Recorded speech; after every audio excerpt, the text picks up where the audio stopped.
Hello there, it's the Star Wars guy coming at you with a quick video today. The latest episode from Season 2 of The Mandalorian was released mere hours ago, and I'm sharing some of my thoughts right now. If you haven't seen the episode and you're worried about spoilers, turn this off now. Come back later. We open on an amazing moment between Mando and the child. This show is so full of life, humor, spirit, and development, and we see all that right here. I know I can relate to being in similar situations when trying to solicit help from children, so you can't help but chuckle at Mando's predicament. And while it seems innocuous, this moment is actually crucial because it causes Mando to realize that they need help with repairs, and thus decide to go to Navarro. This is great news for us Mandalorian fans because that means we're finally reuniting with Greef and Cara. Cut to Navarro, we see the Mandalorian ornament that adorned the armorer's workshop is gone, a clear sign of looting. A group of pretty rough-looking Aqualish are pillaging the wreckage and tormenting a ferret. Notice how they use a word we've seen before in The Mandalorian, the Marshal.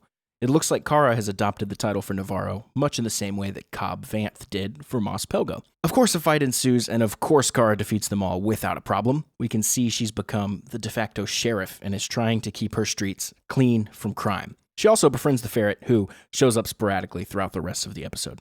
Now, finally, at long last, we get the beautiful reunion of old friends. Cara literally can't stop smiling. Now here we get one quick shot of a seedy-looking individual that foreshadows some trouble to come, but we'll talk about that a little later. As our heroes stroll the streets of Navarro, we can't help but notice how lively and vibrant the city has become.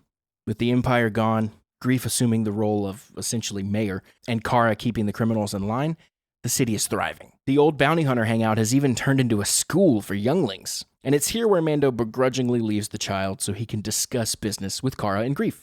Now in the school we get an interesting scene where the child is interested in his classmate's macaron snack. After being denied, we witness the child steal the cookies with the Force. This is only one of a small handful of times we've seen the child use the Force so far, and it will be very interesting to see how this show develops that relationship. For now, it's obvious that the child understands that he does have some ability, but lacks the control and maturity to use it consistently and effectively. Moving on, we see another familiar face in the form of the Mithril man that Mando was tasked with bringing in way back in the pilot episode. Greef explains that there is still one small Imperial holdout on Navarro that must be dealt with so its nefarious supplies don't end up on the black market and undo all of their hard work. The base is supposed to be almost completely empty, but of course it's not. There's still a fair amount of troopers lingering about. In classic Star Wars espionage fashion, our group infiltrates the base and rigs the reactor to blow the whole thing sky high. Only, on their way out, they discover it's not simply a base, but a lab. And yet another familiar face shows up. The lab scientist who wanted the child for experimentation. We see a hologram message of him addressing Moff Gideon.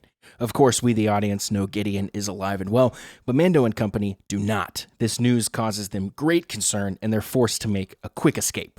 While Mando splits up from the group to get back to the child quickly, the other three manage to hijack an Imperial troop transport and make a thrilling escape, but not without the Imperials in hot pursuit.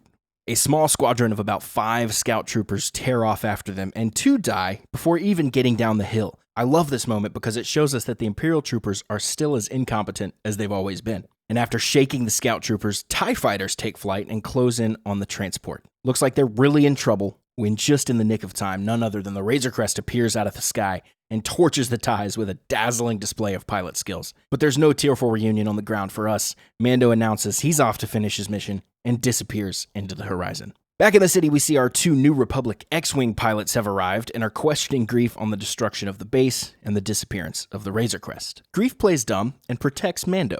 This shows us how much he's grown over the life of the show and how he really is a true ally to the Mandalorian. Outside, the pilot approaches Cara and asks her to join the New Republic, but she turns them down flat. However, there seems to be just the right amount of hesitation in her eye that tells me she actually could wind up joining them later. And in the final scene of the episode, we see an Imperial cruiser receiving a report from, that's right, our shady alien friend from earlier who was tasked with repairing the Razor Crest. Surprise, surprise, he placed a tracking beacon on the ship and Moff Gideon now knows their every move. This sets us up beautifully for a showdown between Ahsoka Tano and Moff Gideon in the next episode. However, we know this show likes to tease information and then hide it for several episodes at a time, so I wouldn't be surprised to see them drag out Ahsoka's reveal until the very final episode or something similar. Overall, I loved this episode, although to be fair, I love every episode, and I can't wait to see where we go from here. Well, that's all for me today. What did you think of Season 2, Episode 4 of The Mandalorian? Let me know in the comments below. I'm the Star Wars guy.